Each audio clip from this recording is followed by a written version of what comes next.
Assalamualaikum and good morning. I bid to everyone. Today, my group represent communication and intrapersonal skills. Let's take a look at the table of content. The first subtopic is communication skills. Next is interpersonal skills and intrapersonal skills. Next is what's the difference between interpersonal skills and intrapersonal skills.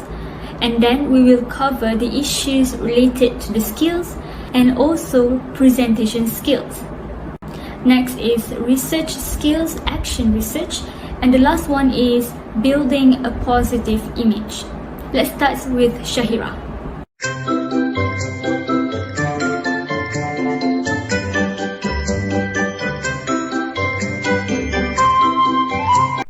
Assalamualaikum and hi everyone, my name is Syahirah and I will be presenting to you about communication.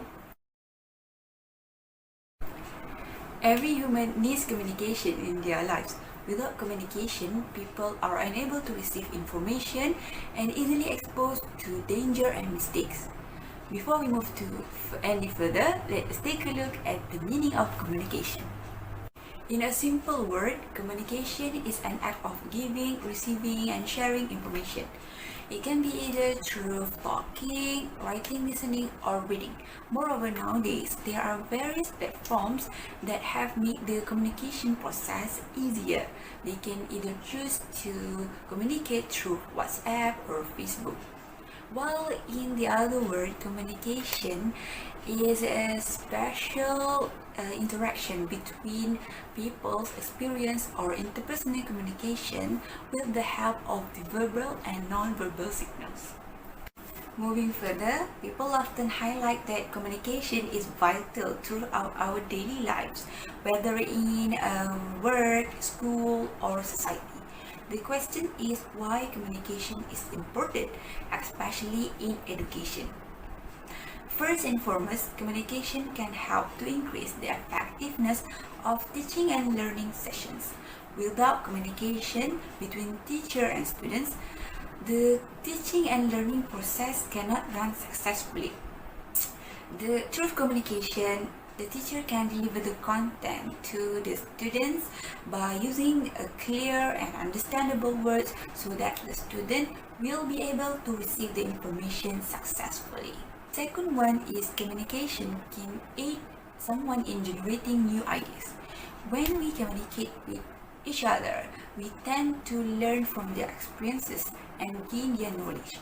Because of that, we can widen our view about the world or anything that we are interested in. Teachers that are trained and highly skilled in a particular subject can help the students to build and expand their knowledge so that the students and the teacher itself can improve themselves towards a better person. Can communication work if only the teachers are present? Of course not. An effective communication must involve both teacher and students. Without communication, it is difficult and nearly impossible for the students to receive the information and undergo the learning process. Thus, communication is a must to make a learning process easier for students. Besides, communication also can encourage students to participate actively during class sessions. Indirectly, it can help to increase the students' academic achievement and performance.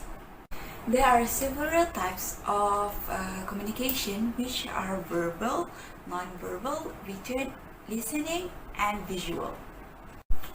Verbal communication can be categorized into two types. The first one is intrapersonal. Intrapersonal is a form of communication which accumulates within ourselves. It can be either a silent whisper in our hearts or inner monologues that we usually use to process our thoughts and action. The results will be conveyed verbally or stay put as thoughts. The second one is interpersonal. It happens between two or more people at the same time, and it can be either face-to-face physically or over the telephone and online platforms such as in Zoom, Google Meet, and so on. Peter Drucker said that the most important thing in communication is hearing what is being said. There are several things that we need to alert in order to conduct non-verbal communication, which are facial expression, gestures, appearance, and paralinguistic. Facial expression play a major role in non-verbal communication because face is the first thing that we take a look when we want to talk with someone. Besides facial expression, gestures can act as a way of communication without words, especially when someone is unable to communicate through words. The choice of hairstyle and clothing can affect someone's first impression. For example, expert has suggested to the job seekers to dress properly for interviews to convey that they are willing to work seriously and prepared to receive the command. Therefore, the interviewers will feel confident in choosing the best candidate. As for the paralinguistic, which means bivocal communication, the tone of voice, loudness, and pitch give a powerful impact toward the sentence. Changing the tone of voice might change the meaning of the sentence. For example, the presenter plays with their tone voice in order to present the actual meaning behind the sentence. The third type of communication is written. Not everyone can communicate through verbal communication, especially in this era of technology. People prefer to use social media as their medium to communicate. They can use them to write either about their personal life or any other things. Through writing, you can either show that you are argumenting, give information, and tell story to others. Successful communication cannot run without a listener. If there is no one who is listening, how can we communicate? So there are three types of listening, which are informational, critical listening, and therapeutic listening. Informational listening involves listeners that want to learn and understand something when listening, while listeners that have a goal to evaluate as they listen to something, they are involved in critical listening. Meanwhile, for the therapeutic listening, listeners that tend to listen to empathize and understand the emotion of the speaker. For example, a counselor listens to the client to understand and help to solve their problems. The information also can be given through visual communication. Visual communication such as pictures, videos, infographic, and visual reports. Visual communication usually attracts more people to read as their colorful designs and graphics are attractive and easy to interpret. That is why social media is very popular to post images and videos. All of the images and videos that posted are meant to convey something and act as a way of communication toward others. Assalamualaikum and good day. I bid to everyone. My name is Farah Aimi and I'll present to you the next subtopic, which is interpersonal skills. What are interpersonal skills? Do we need them in our life? The simple answer is yes, we do need them in our life. It is crucial for you to have these skills as they are the foundation for success in life. Without them, our life is much more challenging. But with them, that's when the magic happens. Everything will go smoothly without rough bumps on the road. So, just what are interpersonal skills? It is the ability and behaviors we exhibit to communicate and interact well with others. Interpersonal skills are also known as social skills, people skills, soft skills, or emotional intelligence. People with strong interpersonal skills tend to be able to work well with other people, including in teams or groups, formally and informally. They communicate effectively and have better relationships at home and at work. Alright, so why do interpersonal skills matter? First, it can help you communicate more effectively. Effective communication is the cornerstone of any successful business. And to be a good communicator, you need interpersonal skills. They are necessary for the establishment of relationships between yourself and your workmates, which leads to a mutual exchange of ideas, information, and skills. Next, interpersonal skills can help expand your possibilities. Through connecting with managers, colleagues, and clients, you are able to gain access to many exciting opportunities in the workplace and in the field of your interests. If you make a good impression on your boss, for example, then they will be in a good position to give you good references or even promote you to a higher position with more responsibilities and perks, which is, of course, a big plus for your professional development. And the third one, interpersonal skills can help you to become an effective leader. This is because the ability to foster interpersonal relationships, establish trust, and communicate clearly is all crucial skills for an effective leader. A leader without the ability to connect with their team will inevitably fail in the long term. It will result in a loss of productivity and it will burden the remaining employees with additional work. There are many types of interpersonal skills, but since we are short on time, I'll cover 5 important areas of interpersonal skills. First is active listening. Active listening is a communication technique that involves the full and active application of the listener to what is being said. The full attention of the listener is given to the person speaking. Often visual cues are provided to the speaker to let the speaker know the listener has given them their full attention. For example, eye contact, nodding, smiling, and verbal affirmations such as yes, or okay? So these cues let the speaker know the listener isn't simply hearing them, but is actively listening. Being an active listener affirms your ability to give to others. It displays your interest in the ideas and perceptions of those around you. Next is body language.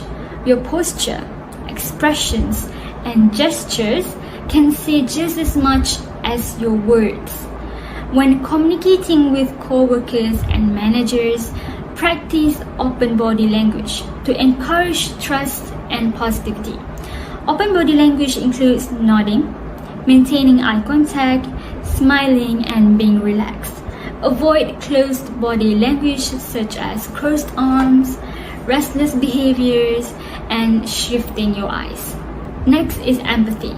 Empathy, also known as emotional intelligence, is the ability to understand others' emotions, needs, and ideas from their point of view. People who are empathetic have awareness and compassion when communicating. Empathy in the workplace can be good for productivity and can help prevent misunderstandings between employees. By showing empathy, you are more likely to gain your colleagues' trust and respect. Fourth is teamwork. Groups of employees who can communicate and work well together have a better chance of success and achieving common goals. Being a team player can help you avoid contact and improve productivity. Do so by offering to help your co-workers when needed and asking them for their feedback and ideas. When team members do give their opinions or advice, listen and react positively. Be encouraging and optimistic when working on projects or in meetings. And last one is negotiation. Negotiation is a vital skill in any role, whether or not it is directly part of your job description. To negotiate effectively, you must seek a win-win outcome that is a solution to all parties involved. This is the way to establish lasting working relationships that are based on mutual respect and trust. Additionally, being able to persuade and influence others is key to strong interpersonal relations. To be a good negotiator, you have to listen and apply creative problem solving to reach a mutually beneficial outcome. Okay, so how to improve interpersonal skills? First, figure out what you need to improve. Okay, identify areas of interpersonal communication you can strengthen by asking for feedback from colleagues, managers, family, or friends. Second, reflect on your interactions. Keep notes or a journal about your conversations and interactions at work so you can learn how to handle or communicate things better. Consider whether you could have reacted differently or used certain words or body language more effectively. Note positive interactions as well so you can understand why they were successful. And the last one is watch others. Learn good interpersonal skills by observing co-workers, company leaders, professionals you admire and respect. Watch and listen to how they communicate and what body language they use. Note details such as their tone of voice, speed of speaking, and how they engage with others. Apply those traits to your own interactions and relationships. Assalamualaikum and hello everyone. My name is Fatin Nabila and I will proceed with the next subtopic for this presentation. So previously Farah Aimi have already explained about interpersonal skills. Well, now I will be explaining about intrapersonal skills. Both of them may sound similar, but they hold two different meanings. So for now, let's take a look at the definition for intrapersonal skills. So basically, intrapersonal means inside a person or within ourselves. And when we look at the definition by Nelson and Lau 2010, it states that intrapersonal skills involve being in tune with one's self-esteem and stress management skills. So it is about how well an individual is able to balance between these two. Apart from that, it can also be referred to as the internal abilities and behaviors that will help one to manage their emotions, cope with challenges, and learn new information. Therefore, we can understand that in intrapersonal skills, we'll be dealing more with developing skills to handle ourselves or to be aware of our own well-being. Next, we move on to the types of intrapersonal skills. So the list can be really long, but for this presentation, I will explain just a few of them. So for the first one, we have self-confidence, next resilience, third self-discipline, self-management, and lastly creativity and spontaneity. So if you noticed, most of the skills I've mentioned starts with self, right? Well, this is because all of these skills are required to handle one's relationship with themselves. We not only need to care about our relationship with other people, but we also need to give extra care to ourselves too, because what's inside may affect how we look on the outside. Moving on to the importance of intrapersonal skills. So we need to remember that developing intrapersonal skills is very important. The reasons is so that we are able to manage our behaviors and emotions. So back to what I've said before, what we feel on the inside can reflect how we behave on the outside, right? Sometimes we may encounter frustrating situations or people, right? In our case, as future teachers, we may encounter problems with our students. However, we cannot lash out our emotions on them. Instead, we need to be able to self-regulate or to control our emotions and behavior. Next, having effective intrapersonal skills will help us in overcoming challenges in life by being resilient and creative in searching for ways to solve the problems. And lastly, intrapersonal skills can also help us to work towards our goals in life with the help of confidence, discipline, and also good self-management. Alright, so now we know that intrapersonal skills are essential to us. And you might be wondering, how can we improve our intrapersonal skills? Well, here are some ways that can be used. Firstly, by practicing positive self-talk. The way we talk to ourselves and how we think of ourselves will affect our whole internal experience. So instead of blaming ourselves for all the wrong that we've done, why not try to look at the bright side of it by giving yourself some praises and also good thoughts. Secondly, we need to give ourselves lots of self-care. We need to learn to take care of ourselves first before we want to take care of others. Because if we are not in a good condition, how can we be of help to others? So by having lots of rest, by meditating, and by recharging your body, you will be able to improve your intrapersonal skills too. And the last way is by embracing a growth mindset. In order for us to be able to avoid negative self-talk and to improve our intrapersonal skills, we need to believe that we can actually learn and grow. We need to remember that failure is not the end and we can always try again next time. So the key is to not be too hard on yourselves. And that is how you can improve your intrapersonal skills. Hi, hello, and Assalamualaikum. My name is Zawani. Now, I am going to continue with the next subtopic for this presentation. The next subtopic that I will present to you is what is the difference between interpersonal and intrapersonal skills.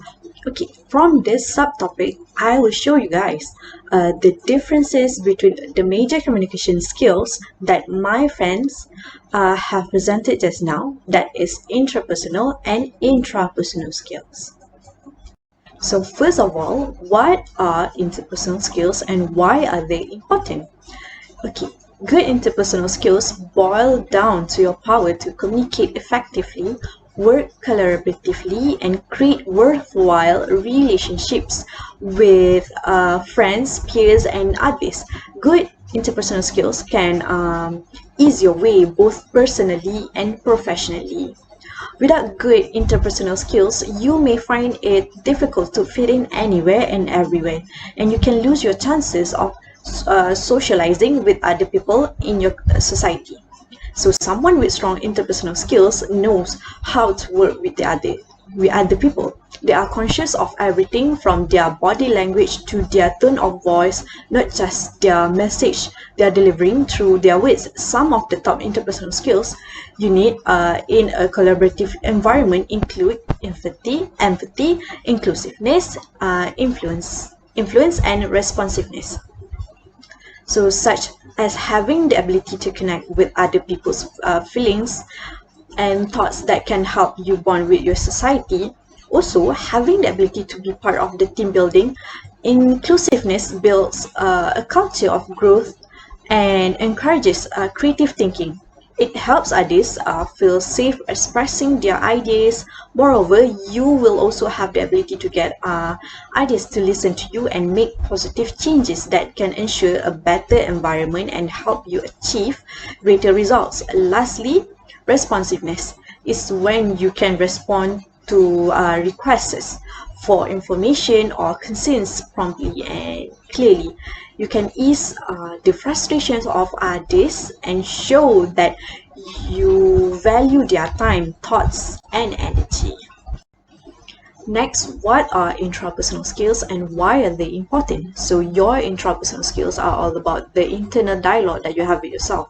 So good intrapersonal communication skills help you manage your emotion effectively, set goals, be self-motivated, cope with distractions, strategize, and adjust your approach to any given situation as needed. So some of the most important intrapersonal skills in a collaborative work environment will include resilience, that is when you can bounce back from disappointments and setbacks with ease, and how you showcase your inner positivity and power. And lastly, resourcefulness is when how you optimize what you have, inspires creativity and helps you generate new ideas. So now let's see what is the difference between these two skills. So some people might have mistakenly considered intrapersonal skills with the concept of interpersonal ones, as the latter is more common. However, if you want to use both skill types to their advantage to improve your daily life, you should determine the difference and the characteristics of each.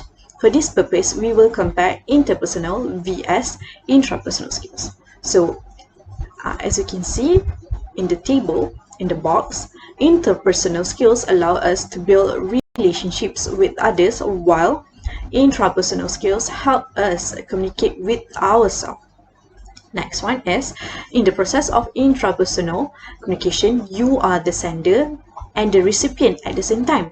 But during interpersonal communication, you deliver your message to others. Last one, intrapersonal communication involves focusing on your own feelings and inner experiences, while interpersonal one allows you to take into account the opinions and emotions of other people. Now let's see which skills are more important.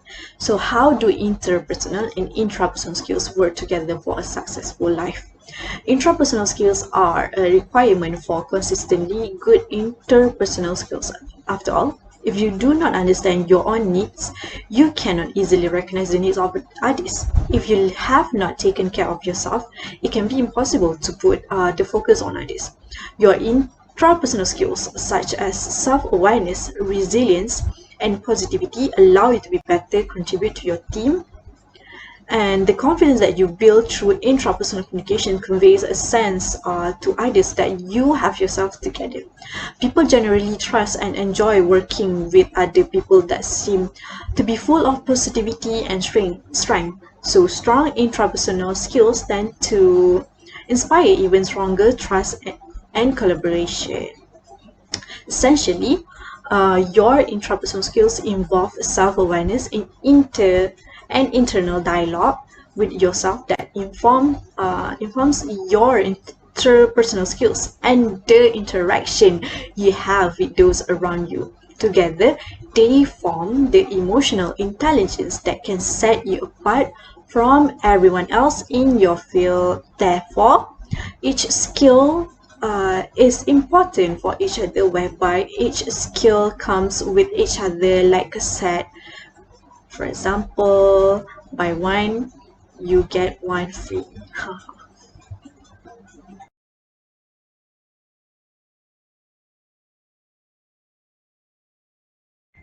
Now we are going to move on with the last subtopic, that is issues that occur while using these skills. So there are many barriers to communication, and these may occur at any stage in the communication process. Barriers may lead to your message becoming distorted, and you might risk wasting both time and causing confusion and misunderstanding. So for interpersonal, there are many reasons why interpersonal communications may fail. In many communications, the message, what is said, may not be received exactly the way the sender intended. So it is important that the communicator seeks feedback to check that their message is clearly understood. So this conflict occurs between two or more people in a larger setting. It can result from different personalities or differing perspective on how to accomplish goals. Interpersonal conflict may even occur without one person realizing that there was ever a conflict. So, for example, the most common conflicts during two-way communication are language differences, culture differences, personality differences, and during decision making. Next is for intrapersonal skills. So in this level, it refers to an internal dispute and involves only one individual. This conflict arises out of your own thoughts, emotions, ideas, and being biased and values. It can occur when you are struggling between you and what to do and what you should do. For example, that I found, Reina is hiring a new member of her sales team. She interviews several candidates and feels strongly that she would make excellent sales representatives, but she cannot decide which one to hire. So she delays hiring for a month and she considers the hiring decision. So from this conflict, we can see that she struggling between what she wants to do and what she should do. So therefore she delay the hiring for that month. So that's all for me. Thank you. Next is for intrapersonal skills. So in this level, it refers to an internal dispute and involves only one individual. This conflict arises out of your own thoughts, emotions, ideas, and being biased and values. It can occur when you are struggling between you and what to do and what you should do. For example, that I found, Reina is hiring a new member of her sales team. She interviews several candidates and feels strongly that she would make excellent sales representatives, but she cannot decide which one to hire. So she delays hiring for a month and she considers the hiring decision. So from this conflict, we can see that she struggling between what she wants to do and what she should do. So therefore she delay the hiring for that month. So that's all for me. Thank you.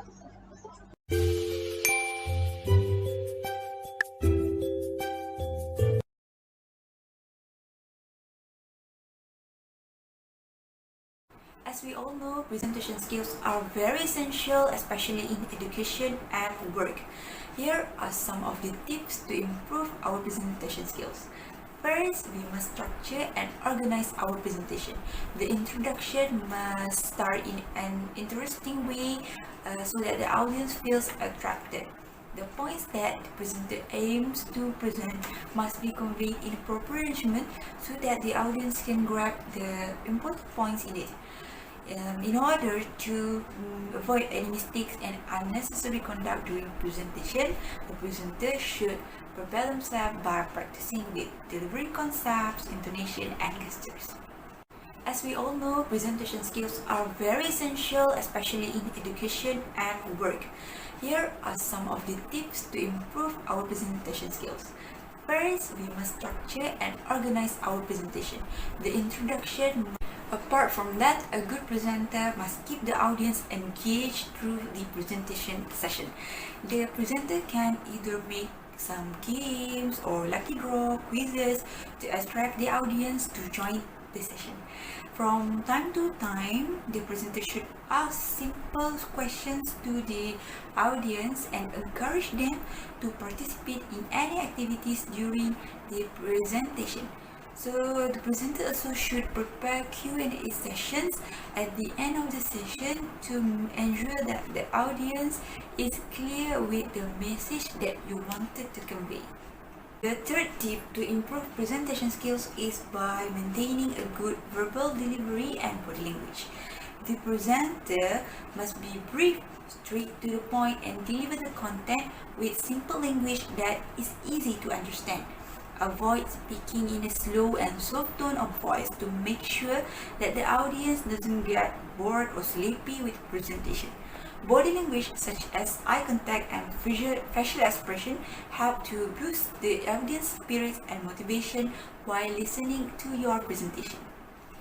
Besides all of the tips that have been mentioned before, a good presentation must also include minimum use of words in a slide to avoid the presenter from reading directly from the slides. So too many words in the slides also can create boredom, and surely the audience will feel that the presentation is too long, as graphics can give powerful impact to grab the attention of the audience. A good PowerPoint also relies heavily on colorful images and videos. Alright, so I'm back with research skills, action research. Okay, I'm sure some of you are asking, what is the relationship between action research and our main topic, right? Do you know that to conduct an action research, researchers must employ all three of the abilities we've discussed? Communication skills, interpersonal skills, and intrapersonal skills are all necessary for researchers to undertake effective action research. Let's take a look at the definition of action research, especially in the context of education. It is an approach for educators to examine and improve their professional practices in their own classrooms. In this way, action research represents an extension of the reflection and critical self-reflection that an educator employs on a daily basis. So these are the few benefits of action research. First, it can help teachers to learn new knowledge. Action research generates knowledge around inquiry in practical educational contexts. Next, by conducting action research, educators can learn about themselves, the students, and colleagues. It allows educators to constantly learn through their actions with the purpose of developing personally and professionally. The third one is to improve communication. Because action research entails interaction between teachers, students, teachers, teacher administrations, and teacher parents. So it is a collaborative effort. As a result, the researcher's communication abilities will develop even more. Hello again, everyone. So now I will be presenting the last subtopic of this presentation, which is building a positive image. So in this subtopic, we'll be focusing more on creating and seeing the good image of ourselves. So let's start with self-image, okay? Alright, so what is self-image? Well, self-image can be referred to as the idea, conception, or the mental image of the individual. So basically, it is how we see ourselves. And self-image can be influenced by our past experiences and relationships with other people. So an individual may have a positive or negative self-image according to their own experiences. So to sum it up, it's really all up to the individual. Next, self-image can be divided into three elements. Firstly, how a person thinks of himself or herself. Secondly, how a person interprets others' perceptions of him or herself. And thirdly is how a person wants to be, or in other words, their ideal selves. So we already know what self-image is about, right? Now we can focus on the main idea of this subtopic, which is to build our positive self-image. So what is positive self-image? Well, it can be described as having a good view of yourself and when you feel satisfied with it. Moving on. So, do you know why having a positive self-image is very important? Well, firstly, having a positive self-image will be able to boost your physical, mental, social, emotional, and also spiritual well-being. When you feel good about yourself, it will really show on the outside. And when you are in a good condition, you would be more motivated in achieving your dreams and to seek success in your life. Apart from that, positive self-image is also important to us because it will affect the way that we react to different situations and people in life. With that positive mindset, you will be able to adapt to all sorts of situations, no matter how challenging it may be, and it will show how professional you are. Alright, after going through the definitions and importance, it is now time for us to learn how to build positive self-image. The first and most essential step is to start loving yourself. We need to refrain from comparing ourselves to others. Instead, try to remember about your own strength and uniqueness, because everyone is special in their own ways, right? Next, we need to make sure that our body have lots of rest. When your mind and body is all refreshed, we will have the energy to go on with our routine, and your mood will be good too. And lastly, do the things that you like. Spend some time for your hobbies or maybe just relax at your home comfortably. When you're treating yourself right, you can have a positive image in yourself and towards other people. And with that, I will conclude the positive self-image subtopic. Thank you.